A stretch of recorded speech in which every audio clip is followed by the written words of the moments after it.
Bharatiya Janata party जब कमजोर हो जाती है तो वो सांप्रदायिक रास्ता अपनाती है। अयोध्या की हार के बाद पूरे देश ने देखा कि किस तरह से भारतीय जनता पार्टी की कम्युनल पॉलिटिक्स खत्म हुई। ये जो वक्फ बिल लाया जा रहा है, खास करके अल्पसंख्यकों पर अन्याय हो रहा है। अभी तक तो ये सिर्फ मुसलमान भाइयों को निशाना बनाया जा रहा था। ये इतने ताकतवर लोग हो गए, बीजेपी के लोग किसी की परवाह नहीं कर रहे। मुंबई में जैन समाज के लोगों का मंदिर छीन लिया। मध्य प्रदेश में कई जैन समाज के लोगों पर अटैक किया। क्रिश्चियन की एक आरक्षण की सीट रिजर्व होती थी, वो भी छीन ली। जीएसटी कानून लाकर के व्यापार छीन लिया। ये केवल छीनने का काम करते हैं। दुनिया में हमारा कोई डंका नहीं बज रहा और ना ही हम कोई विश्व गुरु बन पा रहे हैं। हर देश आपको धक्का मार रहा है। अमेरिका अपनी अर्थव्यवस्था सुधारने के लिए पाबंदियां लगा रहा है, टैरिफ लगा दिया। अपनी अर्थव्यवस्था को ठीक करने के भारत सरकार क्या कर रही है? श्री यादव ने कहा कि भारतीय जनता पार्टी किसी भी घटना से राजनीतिक लाभ लेना चाहती है।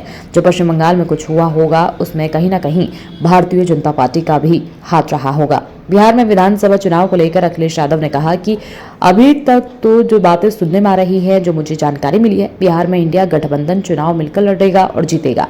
एक सवाल के जवाब में श्री यादव ने कहा कि अखिलेश यादव ने कहा कि ये कोई मंत्री हैं, ये बताइए। एक मुगल म्यूजियम बना था आगरा में, इस सरकार ने उसका नाम बदल कर रख दिया, छत्रपति शिवाजी महाराज जी कर दिया। ये नाम बदलने का काम करते हैं। उन्होंने पर्यटन मंत्री का नाम लिए बिना कहा कि इनके हाथ में कुछ नहीं है, ये 2027 इसमें बड़ी यात्रा पर जाने वाले हैं और सच्चाई ये है कि इन प्रतिमाओं की जब कभी भी जांच होगी तो ये बच नहीं पाएंगे। उन्होंने भाजपा सरकार पर निशाना साधते हुए कहा कि इस सरकार की दो उपलब्धियां हैं, एक पकोड़ा, दूसरा भगोड़ा। उन्होंने नौजवान से रोजगार छीन लिया, जिन्हें और भगोड़ा इस देश का पैसा लेकर विदेश भाग गए। सपा के राष्ट्रीय अध्यक्ष अखिलेश यादव ने और क्या कहा, देखिए डी न्यूज सुपरफास्ट समाचार चैनल की खास रिपोर्ट। आपका गठबंधन लड़ेगा बिहार में? अभी तक तो जो बातें सुनने में आ रही हैं और जो मुझे जानकारी मिल रही है, छिपा हुआ है, किसी को नहीं खोजना चाहिए। मैंने कई मौक़ों पर कहा, आप इतिहास को खोदोगे तो सौहार्द खो दोगे। आप इतिहास मत खोदिए, खोदोगे तो स्वार्थ खो दोगे आप। किसका इतिहास कैसे निकले, और आज के ज़माने में कोई बात छिपाई नहीं जा सकती है। इतने AI टूल्स हैं, सब ने इतिहास पढ़ लिया और सब आजकल मोबाइल पर हैं, इंटरनेट पर हैं, सब जानकारी उनको हासिल हो रही है। इसलिए जो इतिहास हमें प्रोग्रेसिव ना दिखता हो, जिसकी वजह से हम तरक्की ना कर सकें या हम आगे ना, उन इतिहासों को पन्ने नहीं पलटने चाहिए। ट्रोल चल रहा है। क्या कहा मैंने इंटरव्यू में? आपने कुछ जो कार्यकर्ता थे उनको लेके इनको निकालिए इस तरह से। देखिए, समाजवादी कार्यक्रम में आना नहीं चाहिए किसी को। और फिर जहाँ तक सवाल रामजी और सुमन जी का है या कोई और बात है, तो जो वहाँ व्यक्ति मेरा इंटरव्यू ले रहा है वो तो पूछ सकता है, लेकिन आप भारतीय जनता पार्टी के नेता हैं, आपको सुनना चाहिए। मैं जब चला जाऊँ तो आपको तर्क देना चाहिए कि इस बात को ऐसे नहीं ऐसे कहा जाना चाहिए था, ये घटना थी। तो भारतीय जनता पार्टी को अगर आईना दिखाओगे तो आपसे नाराज हो जाएंगे। अच्छा, एक आखिरी सवाल। ममता जी ने योगी जी को भोगी बताया, देश का सबसे बड़ा भोगी है।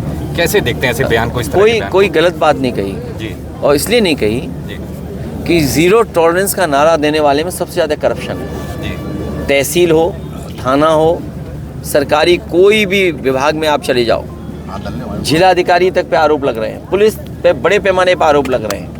पुलिस को पकड़ रही है। सोचिए आप, बरेली में क्या घटना थी, पुलिस अपहरण कर रही है, पुलिस को ढूंढ रही है, पुलिस FIR लग रही है, पुलिस को पकड़ करके पुलिस को जेल में भेज रही है। ये कहीं सुना होगा आपने? और फिर जीरो टॉलरेंस करप्शन पे बोलने वाले एक अधिकारी IAS अभी भी अंडरग्राउंड है। सोचिए, जीरो टॉलरेंस बोलने वाले करप्शन पे एक IAS अंडरग्राउंड है अभी तक। लगातार नेताजी के साथ पार्टी को मजबूत बनाते रहे हैं। आज उनके ही परिवार में एक शादी कार्यक्रम में मैं शामिल होने आया हूँ। जहाँ तक मैनपुरी और आसपास का क्षेत्र है और जहाँ मैं होकर के आ रहा हूँ, इस बार भारतीय जनता पार्टी का 2027 के चुनाव में पता नहीं लगेगा।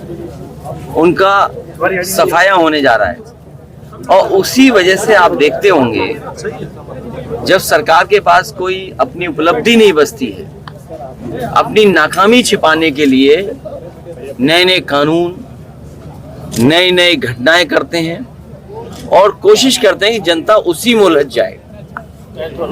आज सुप्रीम कोर्ट पे हमें भरोसा है कि वक्फ बिल पर जो भावना से, जिस जन भावना से सुप्रीम कोर्ट सुन रहा है, हमें उम्मीद है भारत सरकार ने और खासकर भारतीय जनता पार्टी ने जो फैसले लिए सदन में, क्योंकि बहुमत है उनका, बहुमत पास तो कर लिया, लेकिन लोकतंत्र में हमें भरोसा है सुप्रीम कोर्ट पर कि वक्फ बिल में जो देश के मुसलमान भाई चाहते हैं उनके पक्ष में फैसला होगा। और केवल समाजवादी पार्टी नहीं, देश के तमाम संगठन और सभी दल और व्यक्तिगत रूप से भी कई लोगों ने कोर्ट में ले जाकर के अपनी बात रखने का काम शुरू किया है। जहां तक चुनाव है, ये जो दिखाई दे रहा है आपको, भारतीय जनता पार्टी घबराई हुई दिख रही है, क्योंकि इनके पास महंगाई का जवाब नहीं है। डीजल पेट्रोल महंगा हो गया, नौकरी रोजगार है नहीं, किसान जब अपनी फसल की कीमत मांग रहा है, और आप देखिए गेहूं कट रहा है पूरे उत्तर प्रदेश में। पहली सरकार ये होगी जो पाबंदी लगा रही है कि इससे ऊपर आप गेहूं नहीं खरीद सकते। कहीं दुनिया में आपने सोचा होगा कि पाबंदी लगेगी? आप जो कंपटीशन होना चाहिए जिससे हमारे किसानों को कीमत अच्छी मिल जाती है, वो तो आड़तिया लोग लगे हुए हैं, थोड़ा बहुत प्रयास कर रहे हैं, कीमत मिल रही है किसान को। अगर सरकार चाहती तो इस समय गेहूं की कीमत सरकार चाहती तो और ज्यादा अच्छी मिलती किसान को।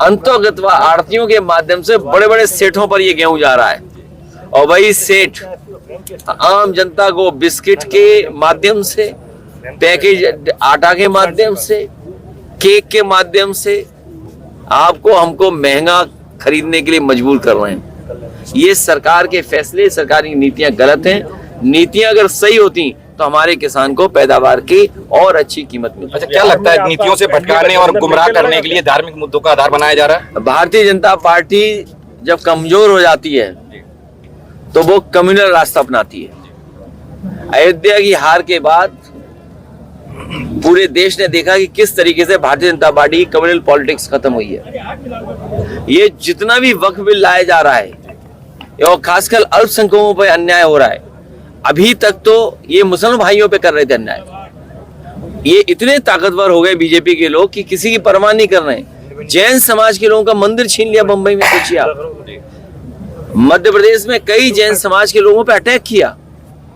जो मुनि हैं उन सबने सबको छोड़ दिया है, सब त्याग कर देते हैं। उसके बाद भारतीय जनता पार्टी क्या चाहती है उनसे? क्रिश्चियन से एंग्लो इंडियंस का एक हाउस में उनका सीट रिजर्व होती थी, आरक्षण था, वो छीन लिया। जीएसटी कानून लाकर के व्यापार छीन लिया, नोटबंदी लाकर के सबका रुपया छीन लिया। ये केवल छीनने का काम करते हैं और दुनिया में हमारा कोई डंका नहीं बज रहा, ना हम कहेंगे विश्वगुरु बन पा रहे हैं। हर देश आपको धक्का मार रहा है। अमेरिका अपनी अर्थव्यवस्था सुधारने के लिए पाबंदियां लगा रहा है, टैरिफ लगा रहा है। बताओ भारत सरकार क्या कर रही है अपनी अर्थव्यवस्था को ठीक करने के लिए? अपने किसानों की भलाई के लिए सरकार क्या कर रही है? अच्छा, बंगाल में जो हिंसा की बात आ रही है सामने, वहाँ पे लोग आंदोलन हो रहे हैं, उग्र हो रहे हैं, बीजेपी आरोप लगा रही है ममता बनर्जी पे, क्या लगता है? भारतीय जनता पार्टी किसी भी घटना से राजनीतिक लाभ लेना चाहती है। जो कुछ हुआ होगा उसमें कहीं ना कहीं भारतीय जनता पार्टी का भी हाथ रहा होगा। मैं अपने पड़ोस की कहानी बता सकता हूं, तालेग्राम की। सभी समाज, सभी समुदाय मिलकर के रहते थे, लेकिन भारतीय जनता पार्टी ने गरीब व्यक्ति को 10,000 रुपए देकर के और बीजेपी के नेता ने जानवर का मांस मंदिर में फेंकवाया। जब उस व्यक्ति ने मना किया कि हम नहीं फेंकेंगे, तो बीजेपी का नेता खुद गया मांस फेंकवाने के लिए, और उसका परिणाम यह हुआ कि दंगा हो गया, बड़े पैमाने पे नुकसान हुआ, दुकानें जल गई, तोड़ दी गई, आपस में सौहार्द खत्म हो गया। और फिर जब खुलासा हुआ तो 17 भारतीय जनता पार्टी के नेता जेल गए, एनएसए लगा उन पर। तो ये तो एक घटना उत्तर प्रदेश की मैं बता रहा हूं। आप मुख्यमंत्री जी की भाषा नहीं जानते? उर्दू को लेकर के सुप्रीम कोर्ट ने कितना अच्छा कहा, और उर्दू को लेकर के सोचिए क्या कह रहे थे हमारे मुख्यमंत्री जी। तो ये जब कभी भी कॉर्नर हो जाते हैं, ये वक्फ बिल इसलिए लाए हैं कि कि इनका जो वोट है वो बिखर रहा है, जो इनका वोट है वो भी इनसे नाराज है, क्योंकि महंगाई, बेरोजगारी और जिस तरीके फैसले ले रही उससे नाराज है। अपने वोट को एक करने के लिए वक्फ बिल लेके आए। अच्छा, धार्मिक मुद्दों का जो उन्होंने हथियार बनाया हुआ है, क्या गठबंधन किस तरह से उस हाल को, आपका गठबंधन लड़ेगा बिहार में? अभी तक तो जो बातें सुनने में आ रही हैं और जो मुझे जानकारी मिल रही है